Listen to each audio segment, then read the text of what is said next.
ये न्यूमेरिकल करना है। The conductivity of 0.2 molar solution of KCl strong electrolyte है एट 298 केल्विन इज, गिवन है कंडक्टिविटी 0.0248 साइमन्स पर centimetre. Calculate its molar conductivity. बड़ी स्ट्रेट फॉरवर्ड सी सीधी सी problem है। हमें कंडक्टिविटी गिवन है, मोलर कंडक्टिविटी इसकी हमें प्रेडिक्ट करनी है, बतानी है। जल्दी से करो इसको सॉल्व। एक फॉर्मूला हमने डिस्कस किया था जो गिवन है, एक तो कॉन्सेंट्रेशन गिवन है यहां पर, और दूसरा कप्पा की वैल्यू गिवन है। कप्पा की वैल्यू है 0.0248 साइमन्स पर सेंटीमीटर, और कॉन्सेंट्रेशन सॉल्यूशन का गिवन है जो कि KCl है, एक स्ट्रॉन्ग इलेक्ट्रोलाइट है।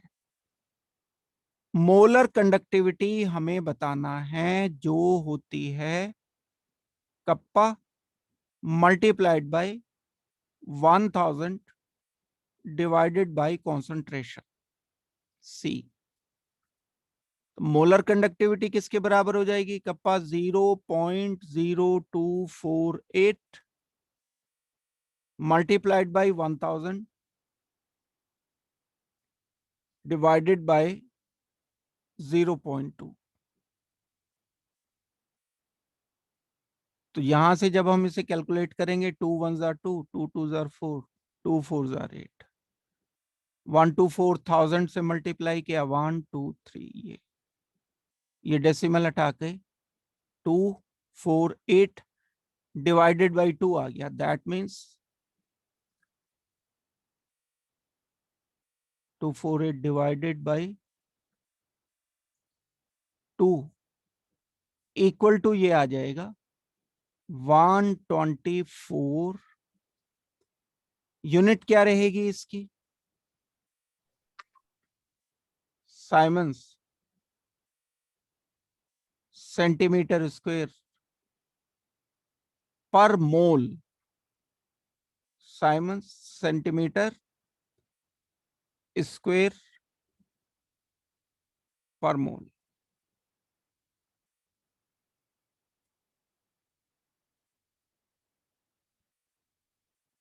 ये हम इसकी यूनिट डिसाइड करा ही करते हैं कैप एम की। ये आपका आंसर आना चाहिए। स्ट्रेट फॉरवर्ड ये फॉर्मूला बेस्ड एक क्वेश्चन था। दूसरा क्वेश्चन देखते हैं इसके बाद।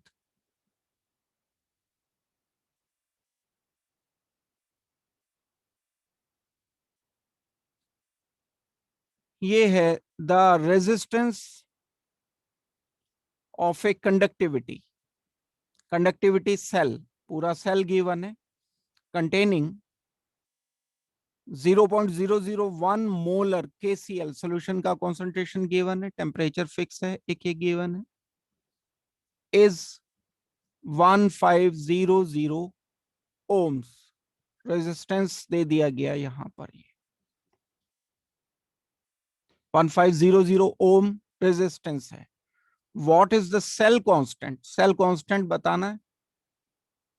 If conductivity of this solution, जो कि गिवन है ये solution,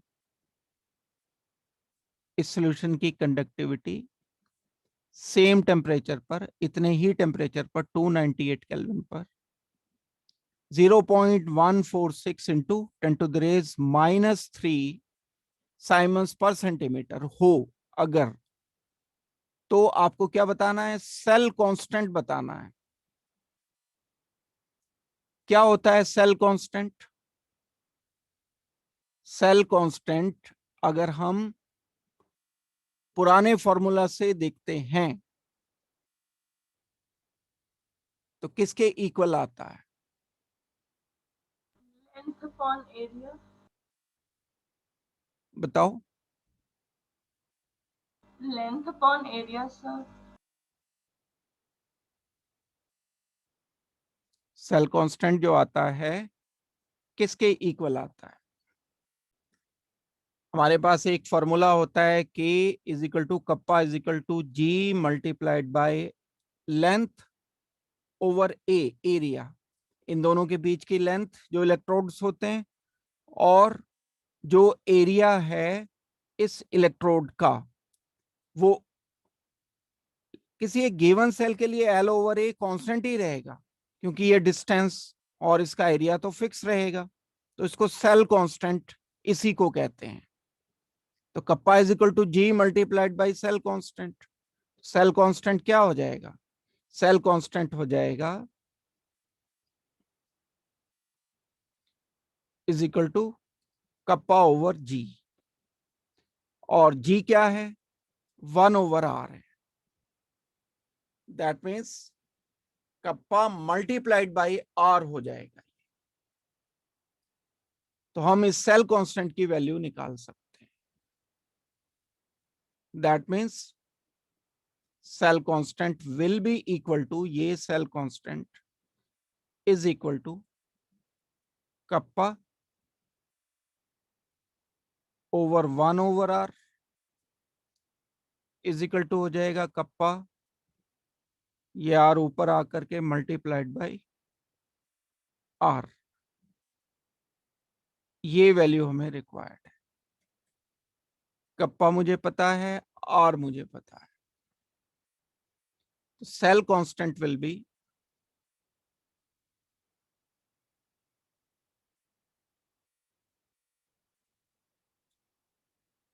0.146 into 10 to the raise minus 3 multiplied by 500, और ये वैल्यू आप लोगों ने बताई है 0.219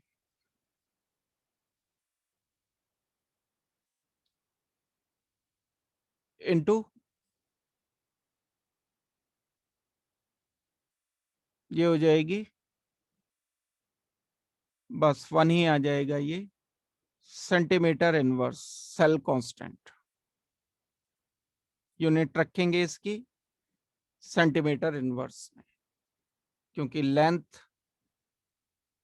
सेंटीमीटर में है, एरिया सेंटीमीटर स्क्वायर में है, सेंटीमीटर से सेंटीमीटर कैंसिल हुआ तो ये सेंटीमीटर ऊपर आ जाएगा -1 के साथ, तो पर सेंटीमीटर इसका यूनिट होगा सेल कांस्टेंट का। तो ये हमारा फाइनल आंसर रहा। नेक्स्ट क्वेश्चन देखते हैं इसके बाद।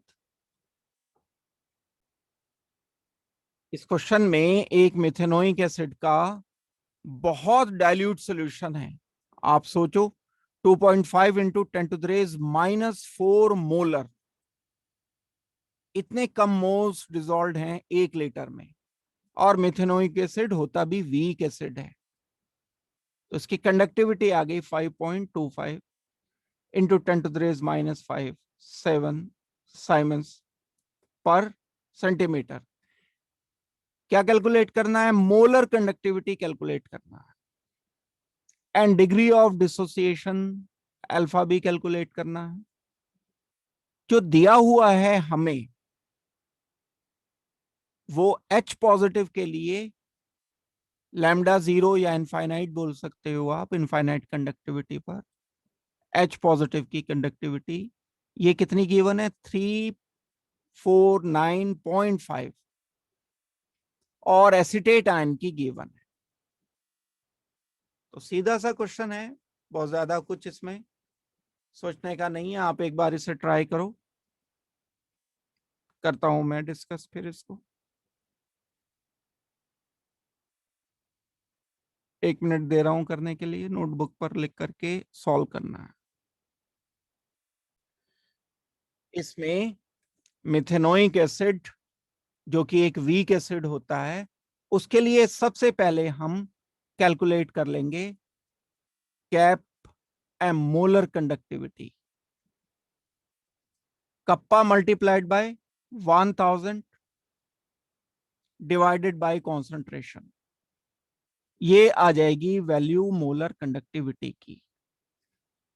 ये मोलर कंडक्टिविटी कैलकुलेट करने के बाद मैं इनफाइनाइट डाइल्यूशन पर फॉर्मिक एसिड के लिए मोलर कंडक्टिविटी कैलकुलेट करूंगा। कप्पा कितना गिवन है ये 5.25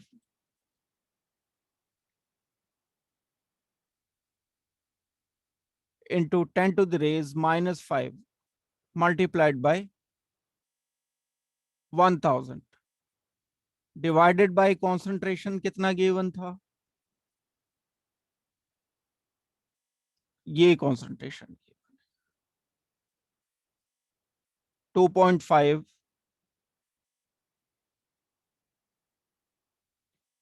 into 10 to the raise minus 4।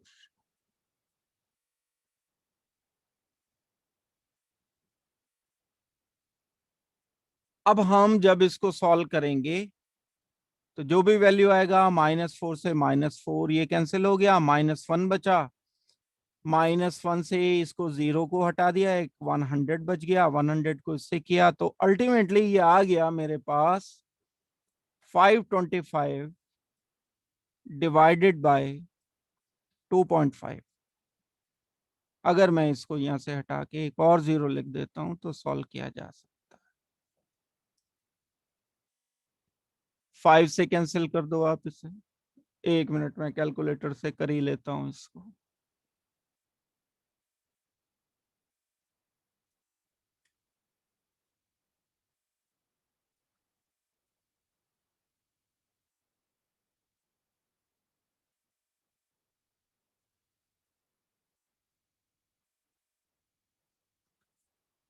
ये आ जाएगा हमारा 210 साइमन सेंटीमीटर स्क्वायर पर मोल। ये आ गई वैल्यू कैप एम की। एक स्टेप हमने किया, ये सेकंड स्टेप में हम क्या करेंगे, कोलरॉश लॉ अप्लाई करेंगे। कोलरॉश लॉ जो अप्लाई करेंगे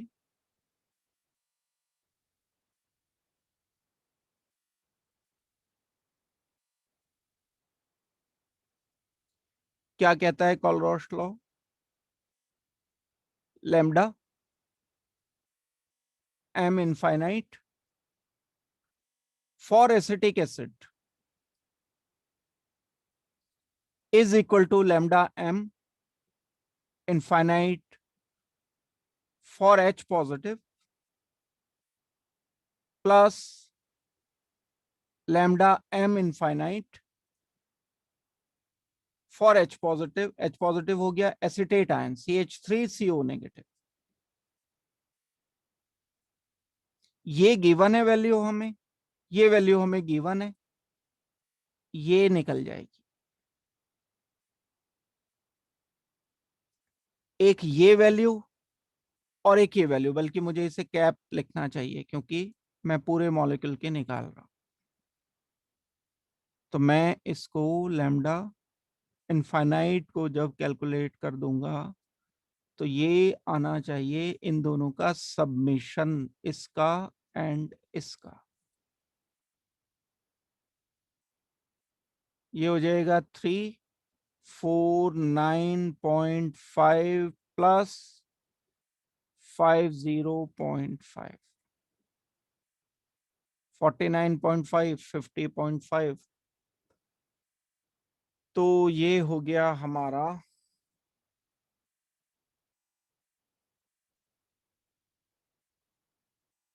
400 अप्रोक्सीमेट, क्या 400 ही हो गया। ये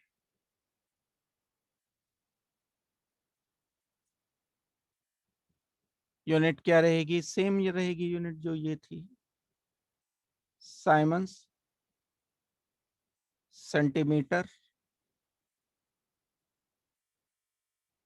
स्क्वायर पर मोल। अब जो फॉर्मूला हमारे पास है अल्फा के लिए, दैट इज कैप एम किसी एक गिवन कॉन्सेंट्रेशन पर and cap M at infinite dilution, इसकी बात हो रही है।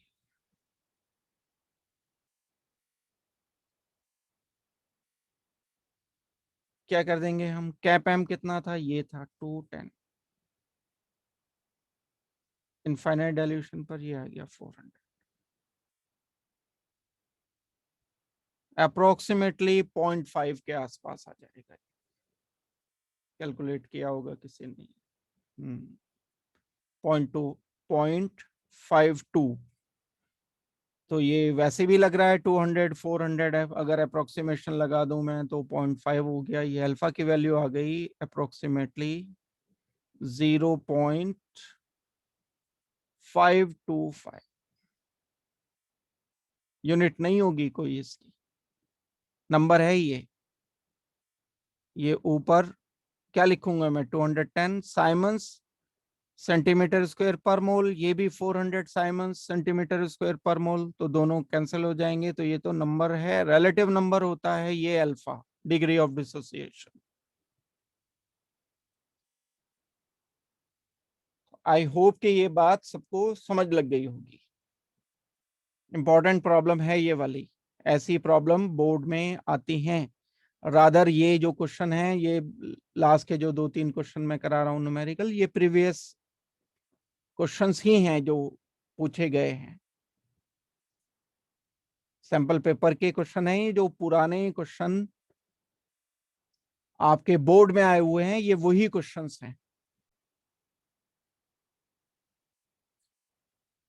क्या करना है इस क्वेश्चन में, हमने the value of cap M infinite for aluminium sulphate is 858 siemens centimetre square per mole,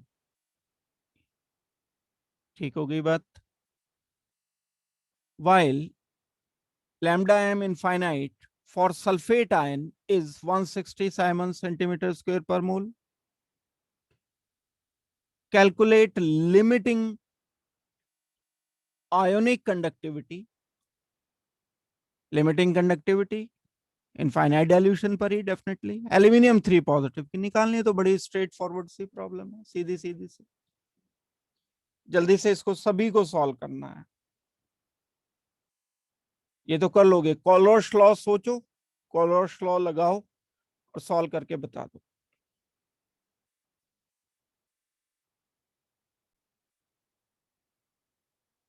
aluminium sulphate लिखा मैंने, Al2SO4 thrice, giving you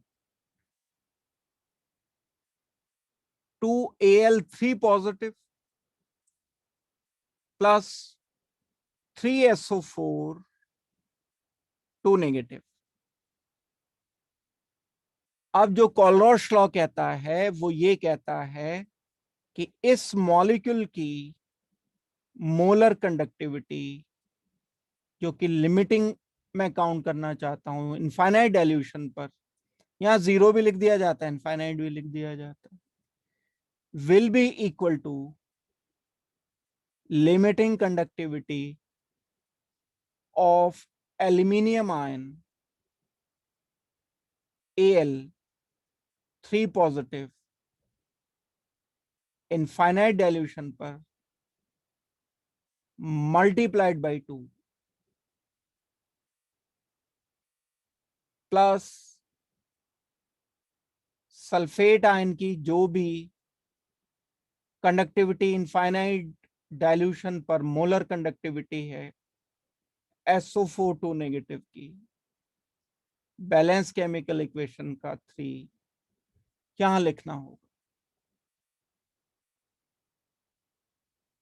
ये वैल्यू गिवन है हमें, एक एल्यूमिनियम सल्फेट के लिए वैल्यू गिवन है, कितनी वैल्यू गिवन है, ये 858 Symonds centimetre square per mole is equal to 2 multiplied by निकालनी किसकी है? एल्यूमिनियम के लिए निकालनी है। 2 मल्टीप्लाइड बाय ये वैल्यू मुझे करनी है कैलकुलेट फॉर एल्यूमिनियम 3 पॉजिटिव, पता नहीं है ये वैल्यू, लेकिन ये टर्म अगर x है तो 2 से मल्टीप्लाइड है, प्लस 3 मल्टीप्लाइड बाय ये वैल्यू गिवन है मुझे 160।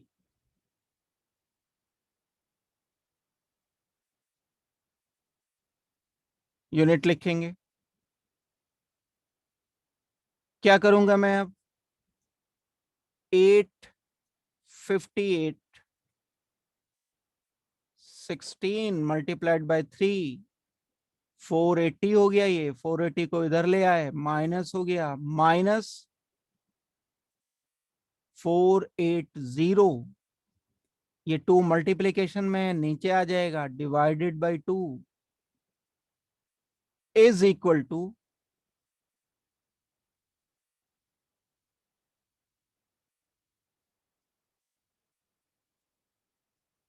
Lambda infinite molar for aluminium 3 positive. यही कैलकुलेट मुझे करना था। ये जो वैल्यू आप लोग बता रहे हो, जितने लोगों ने आंसर किया है 189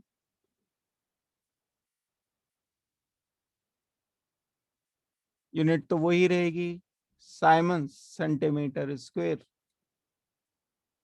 पर मोल।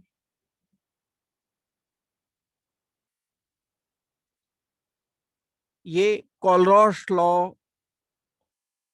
कई सारे तरह से इस्तेमाल होता है। एक तो बल्कि सीधे सीधे ये इस तरीके की प्रॉब्लम्स आती हैं, या कोलरॉश लॉ में हमें 2-3 इक्वेशन से एक नई इक्वेशन बनानी होती है एल्जेब्रिक सम करते हुए।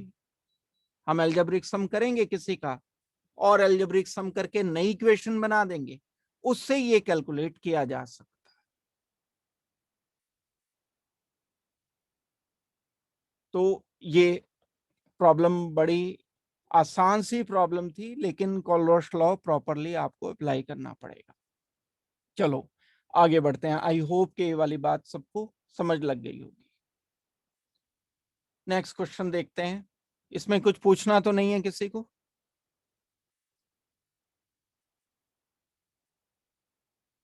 दूसरा क्वेश्चन कर रहे हैं इसके बाद। ये क्वेश्चन है एक, electrical resistance of A column of 0.05 molar NaOH solution of diameter 1 centimeter and length 50 centimetre. ये कॉलम है, कोई डायमीटर दिया हुआ है 1 सेंटीमीटर और ये लेंथ दी हुई है इसकी। सिलेंड्रिकल कोई ये शेप का हमारे पास कॉलम है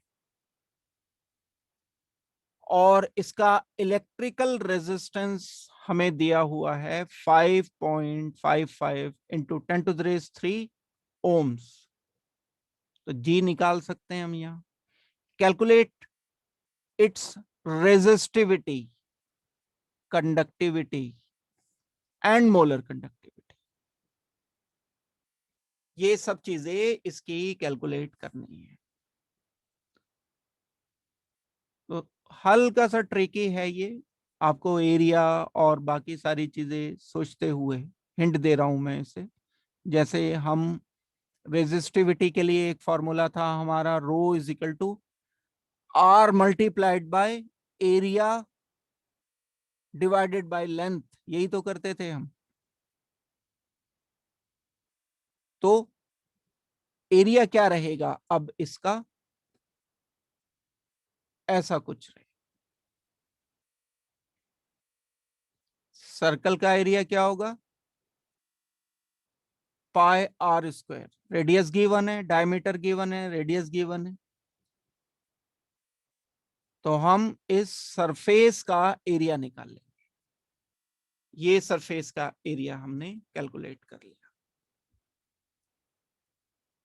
इनके बीच का डिस्टेंस हो गया, लेंथ हमें पता चल गई है, गिवन है। और अब हमें एक एक पैरामीटर कैलकुलेट करना है। रेजिस्टिविटी कैलकुलेट करना है, कंडक्टिविटी कैलकुलेट करना है, और मोलर कंडक्टिविटी कैलकुलेट करना है। तो पहले रेजिस्टिविटी एंड कंडक्टिविटी कैलकुलेट होगी, उसके बाद मोलर कंडक्टिविटी कैलकुलेट होगी। करके बताओ, चलो इसको जल्दी से सॉल्व करो। 1 मिनट दे रहा हूं करने के लिए। हिंट दे दिया मैंने करने को कि करेंगे कैसे इसको। कि हमारे पास एक ये इलेक्ट्रोड है, एक ये इलेक्ट्रोड है, और इनके बीच का जो डिस्टेंस है, ये डिस्टेंस या लेंथ ऑफ दिस कॉलम बोल दिया, ये कितनी है? 50 सेंटीमीटर है। ये एरिया जो हम पहले जैसे 1 सेंटीमीटर ले रहे थे, 1 सेंटीमीटर मल्टीप्लाइड बाई 1 सेंटीमीटर, लेकिन अब ये एक इलेक्ट्रोड इस तरीके के हैं कि जो सर्कुलर हैं, डिस्क की तरह से हैं, ऐसे बिल्कुल सर्कुलर हैं। तो उसका रेडियस हमें गिवन है, 0.5 सेंटीमीटर रेडियस गिवन है इसका। तो मैं इसका एरिया निकाल सकता हूं πr² से। इसका एरिया πr², बिल्कुल सेम है, ये दोनों के बीच का डिस्टेंस हो गया। तो सबसे पहले अगर मैं एरिया कैलकुलेट करता हूं तो आ जाएगा πr²। और अगर मैं कैलकुलेट करता हूं इनके बीच की लेंथ, तो डायमीटर 1 सेंटीमीटर है, तो आ जाएगा 0.5 सेंटीमीटर। अब हमें क्या करना है? अब हमें कैलकुलेट करना है इसकी रेजिस्टिविटी। रेजिस्टिविटी क्या आएगी?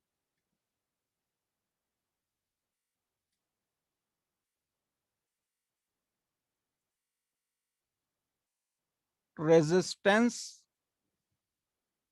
Multiplied by area over length.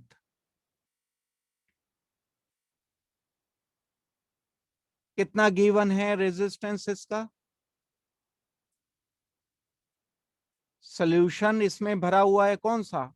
यहां सॉल्यूशन भरा हुआ है NaOH।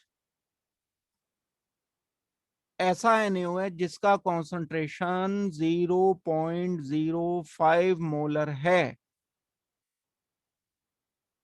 यहां पर ये फील्ड है। तो हमें यहां पर इलेक्ट्रिकल रेजिस्टेंस गिवन था 5.55 इंटू 10⁻³ ohms, एंड एरिया कितना आ जाएगा? πr²।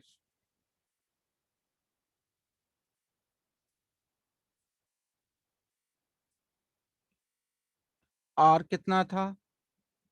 0.5 multiplied by 0.5 divided by, मुझे करना है इसका लेंथ 50 सेंटीमीटर जो की थी। ये रेजिस्टिविटी आपने कैलकुलेट की है। तो अगर मैं आप लोगों की बात को सही मान लेता हूं तो रेजिस्टिविटी सभी लोगों का, क्योंकि बिल्कुल एक जैसा आंसर आ रहा है, तो ये चांस ठीक है। 87.1 ओम इनवर्स, ओम सेंटीमीटर। एक बात पता चल गई। दूसरी बात कंडक्टिविटी। नंबर 2 मुझे चेक करना था ये वाला पार्ट, सेकंड कह रहा हूं मैं इसको। ये फर्स्ट मैंने कैलकुलेट कर लिया, सेकंड मुझे कैलकुलेट करना है कंडक्टिविटी।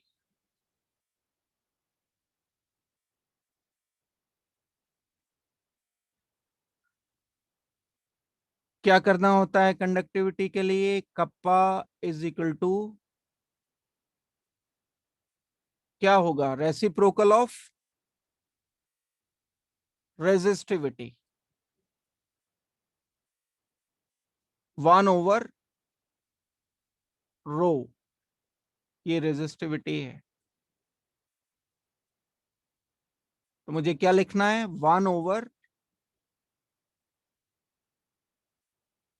1/87.1।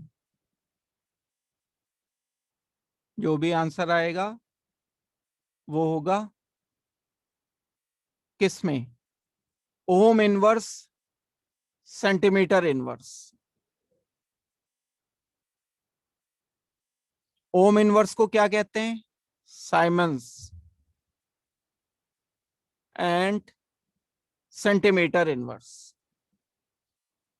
ये वैल्यू आ गई हमारी कितनी? 0.011 बता रहे हो आप। चलो मान लेता हूं, ये वैल्यू आ गई 0.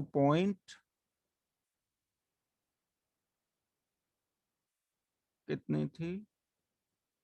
011।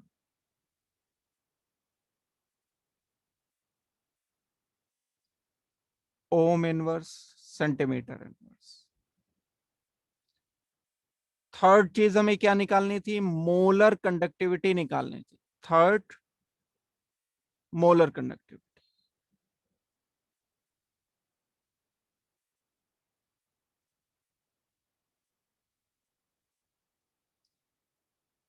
Cap M is equal to kappa multiplied by 1000 divided by concentration of NaOH। Molarity कह दो या सी बोल दो इसको, कुछ भी। कप्पा हम कैलकुलेट कर चुके थे, कप्पा था हमारा 0.011 मल्टीप्लाइड बाई 1000 करके ये 11 आ जाएगा, डिवाइडेड बाय मोलैरिटी थी, कॉन्सेंट्रेशन था, कॉन्सेंट्रेशन 0.05 मोलर, तो 11/0.05 आ गया हमारा। ये इससे जब मैं मल्टीप्लाई कर दूंगा तो ये आ जाएगा 11/0.05। 2 जीरो और बढ़ा दो, 1100/5। तो ये तो सीधे से कैंसिल होके कट जाएगा। ये आ गया 2 * 10, फिर 2 * 10 हो गया, और 1 बचा। ये हमारा आंसर आना चाहिए यहाँ मोलर कंडक्टिविटी का। कितने बार कटेगा ये? 0 आया ना?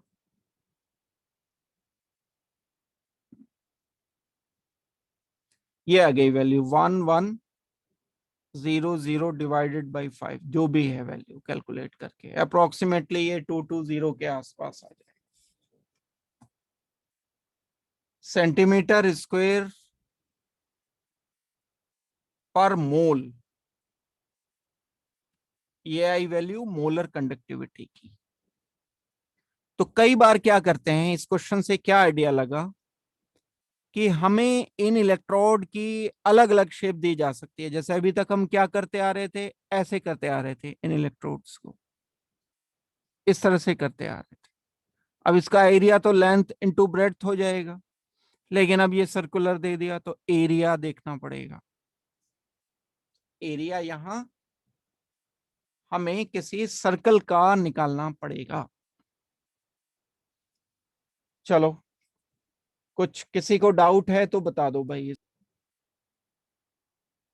हमें इस क्वेश्चन में calculate the degree of dissociation, alpha की वैल्यू वही अभी की थी हमने कैलकुलेट थोड़ी देर पहले, cap M over cap M infinite, alpha की value calculate degree of dissociation of acetic acid given that cap m acetic acid given है, कैप एम CH3COOH ही है ये तो भाई, और नेगेटिव भी लिखा है तो H नहीं होना चाहिए, दैट मीन्स H हटा दो यहां से, ये नेगेटिव होगा, ये H पॉजिटिव के लिए गिवन है। Cap M infinite for H positive, cap M infinite for CH3CO negative, and molar conductivity given है यहां, किसकी मोलर कंडक्टिविटी गिवन है, देखो ये इनफाइनाइट डाइल्यूशन पर नहीं है गिवन। लिमिटिंग मोलर कंडक्टिविटी तो मुझे निकालनी पड़ेगी, मुझे ये निकालना है एसिटिक एसिड के लिए, CH3COOH के लिए इन दो वैल्यू से पहले मैं ये कैलकुलेट कर लूंगा, ये जो भी वैल्यू आएगी। मोलर कंडक्टिविटी मुझे गिवन है, और जो रेशो होता है इन दोनों का वो अल्फा होता है, alpha will be equal to cap M divided by cap M infinite. ये मैंने कैलकुलेट किया कोलरॉश लॉ से, ये मुझे गिवन है तो अल्फा पता चल जाएगा। जल्दी से करके बताओ ये।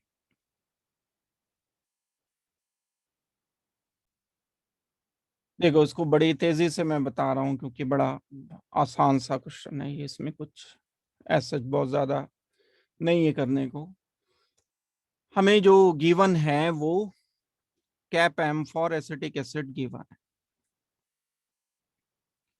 CH3COOH पता है हमें, कितना दिया हुआ है 11.7 साइमन सेंटीमीटर स्क्वायर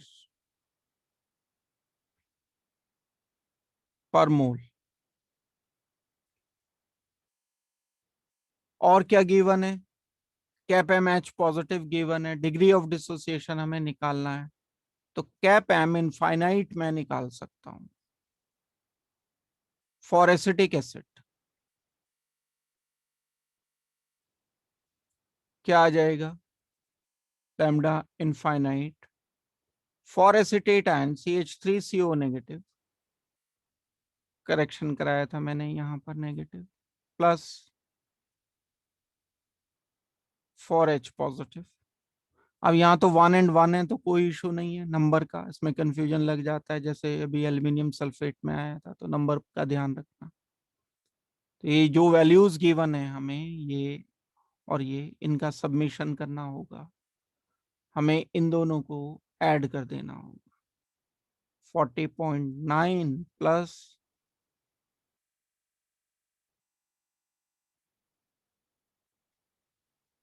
ये तो वही पहले वाली वैल्यू आ गई लगभग, ऑलमोस्ट 3.9 है तो ये 1 हो जाएगा, 390 हो गया ये साइमन सेंटीमीटर स्क्वायर पर मोल हो गया।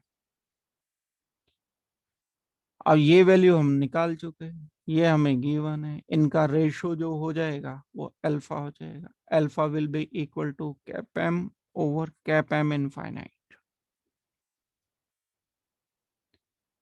दैट इज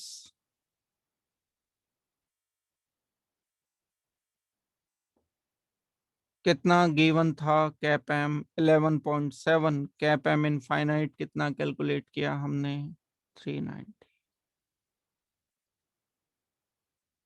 तो ये वैल्यू आप लोगों ने बताई मुझे 0.0 0.03 वीक एसिड है, तो ये सही है वैल्यू। अल्फा बहुत कम होता है एसिटिक एसिड के लिए, यानी 1 2 एंड अगर हम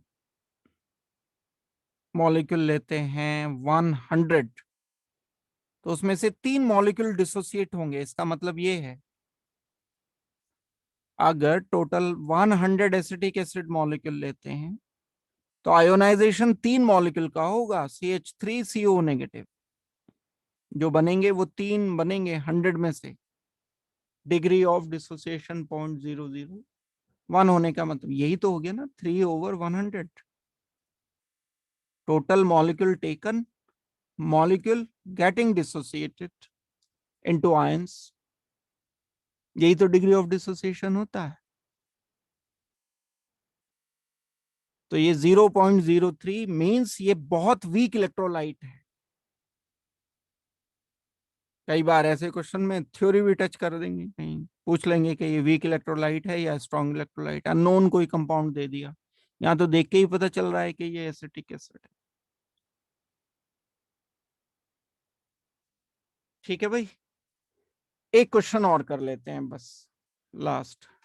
गुरसिमरत आप कर लो क्लास, अगर आपको लगानी है तो दूसरी अपने स्कूल की क्लास। आप जाना चाहो तो जा सकते हो, अदरवाइज करना चाहो तो कर सकते हो। एक क्वेश्चन और करना है हमें,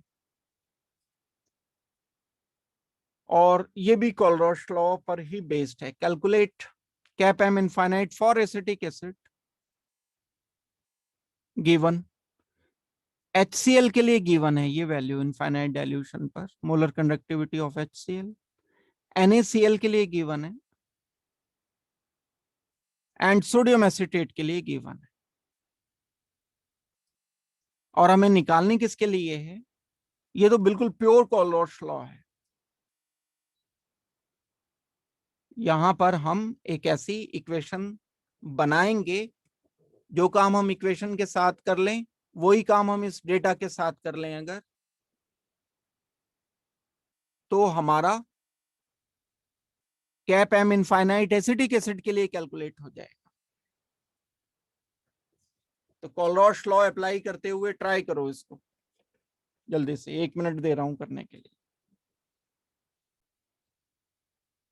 ये वाली इक्वेशन अगर मुझे मिल जाए फाइनली, ये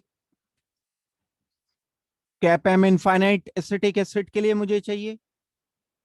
H पॉजिटिव अगर कहीं से मुझे वैल्यू मिल जाती, एंड एसिटेट आयन की वैल्यू इनफाइनाइट डाइल्यूशन पर मिल जाती मोलर कंडक्टिविटी की, तो इन दोनों को मैं सबमिट कर देता। अब ये मैं कहां से लेकर के आऊंगा? ये मैं इससे लेकर के आऊंगा। HCl गिवन है, तो HCl का मतलब क्या है ये थोड़ा सा समझ लो। वैसे तो ये कोलरोश लॉ डिटेल से आपको बता रखा है। अगर ये वैल्यू गिवन है मुझे कैप एम इनफाइनाइट HCl की, तो इसका मीनिंग है कि ये cap M infinite H positive plus cap M infinite Cl negative की वैल्यू है। ये वैल्यू मुझे गिवन है, इसकी जगह मैं इन दोनों को प्लस करके रख सकता हूं। इसमें से मुझे ये चाहिए, ये वैल्यू मेरे पास नहीं है, तो ये मुझे कैंसिल करनी पड़ेगी किसी तरह से। जो मैं बताना चाह रहा हूं उसको ये समझो कि इन इक्वेशन के साथ मुझे क्या करना पड़ेगा। ये एक वैल्यू है, एक ये वैल्यू है, एक ये वैल्यू। इस वैल्यू का मतलब है मुझे acetate ion plus sodium positive ion का सबमिशन गिवन है। इस वैल्यू का मतलब है कि मुझे सोडियम पॉजिटिव का प्लस Cl नेगेटिव का सबमिशन गिवन है। इस वैल्यू का मतलब है कि मुझे H पॉजिटिव का Cl नेगेटिव का सबमिशन गिवन है। अब हम इन 3 इक्वेशन को इस तरह से अरेंज करेंगे कि मेरी net value H positive plus acetate ion के लिए निकल जाए। तो मैं क्या कर सकता हूं, यहां पर HCl के लिए लिखता हूं वैल्यू, मैं क्या करता हूं, cap M infinite HCl detail से ही लिख देता हूं मैं, plus cap M infinite acetic acid CH3COH के लिए लिख दिया, सॉरी सोडियम एसिटेट के लिए लिख दिया, एसिटिक एसिड के लिए तो निकालना ही है नहीं, माइनस करना पड़ेगा, minus cap M infinite for NaCl। NaCl की जगह मैं दो वैल्यूज रख सकता हूं, minus cap m Cl negative infinite minus cap M infinite Na positive. इसकी जगह ये वैल्यू रख दी, इसकी जगह मैंने acetate ion and sodium positive रख दिया, plus cap M infinite CH3CO negative plus cap M infinite sodium positive. इसकी जगह फर्दर दो वैल्यूज रख दी, cap M infinite H positive plus cap M infinite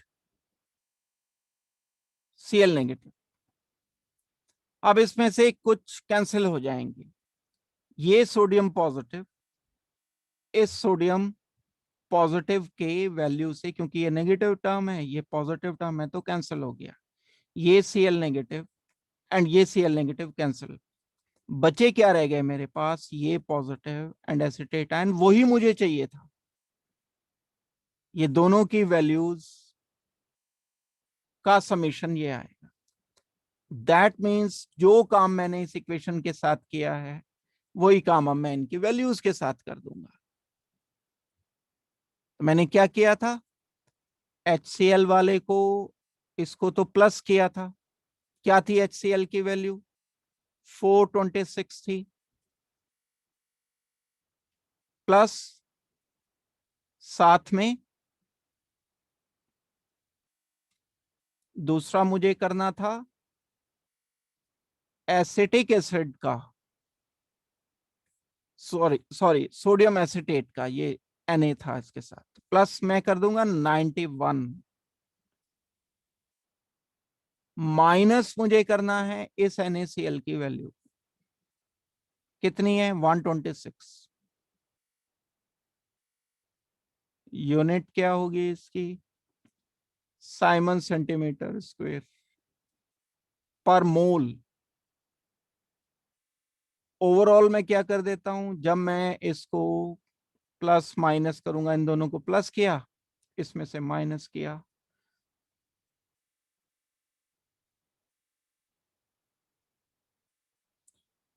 सही आंसर नहीं आ रहा है इस बार सबका भाई,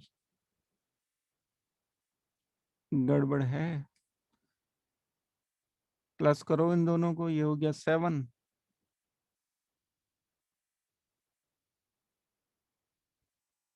517 माइनस 126,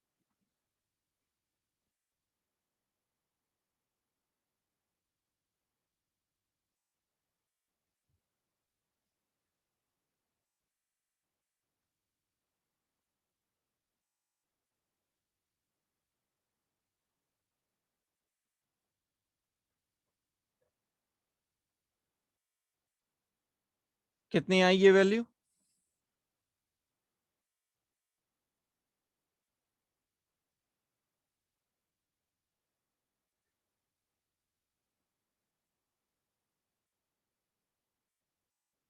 391।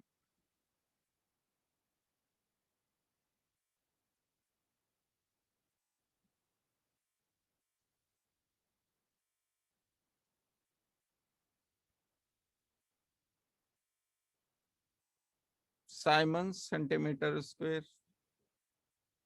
पर मोल।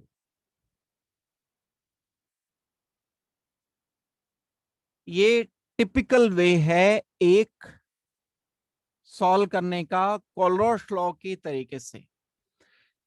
वेरिएशन इसमें हो सकते हैं, ये वैल्यूज अलग अलग हो सकती हैं। आपको ये सोचना होगा कि हम इन गिवन डेटा के साथ किस तरह से चेंज करें कि डिजायरेबल इक्वेशन आ जाए। ये इक्वेशन थी हमारी डिजायरेबल, ये वाली इक्वेशन डिजायरेबल थी।